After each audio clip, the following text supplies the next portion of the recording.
ശിവരാത്രി എന്ന മംഗളരാത്രി. ശിവം ശിവകരം ശാന്തം ശിവാത്മാനം ശിവോത്തമം ശിവമാർഗപ്രണേതാരം പ്രണതോസ്മി സദാശിവം പ്രണതോസ്മി സദാശിവം.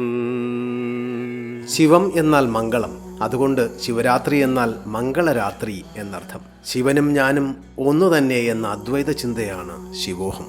ക്ഷമാസത്യം ദയാധാനം സൗജമിന്ദ്രിയ നിഗ്രഹ എന്ന പ്രമാണപ്രകാരം ക്ഷമയും സത്യവും ദയയും ദാനവും സ്നാനവും ഇന്ദ്രിയ നിഗ്രഹവും ലഭിക്കുവാനായി വ്രതങ്ങൾ ആചരിക്കുന്നവർ ജീവിതത്തിലുടനീളം അവ വെച്ചു പുലർത്തേണ്ടതാണ്. മനസ്സിൽ വിദ്വേഷവും അനാരോഗ്യകരമായ മത്സരബുദ്ധിയും രക്തബന്ധങ്ങളോട് പോലും യുദ്ധം പ്രഖ്യാപിച്ച് അവരെ അകറ്റി നിർത്തുകയും ചെയ്യുന്നവരൊക്കെ ശിവരാത്രി വ്രതം പിടിച്ച് പാപങ്ങൾ കഴുകിക്കളയാം എന്നുള്ള ചിന്ത വ്യാമോഹം മാത്രമാണ്.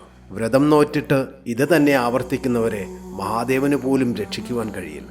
വർത്തമാനകാലം മലിനീകരണത്തിൻ്റെ കാലമാണ്. ലോകമാകെ വിഷമയമായി കൊണ്ടിരിക്കുന്ന കാലം.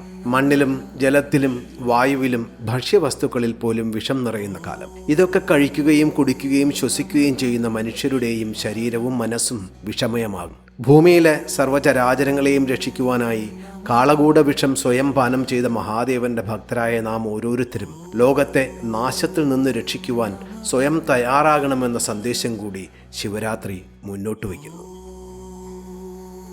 ഏവർക്കും മന്ത്ര ദി ഡിവൈൻ ഭാരതിൻ്റെ മഹാശിവരാത്രി ആശംസകൾ.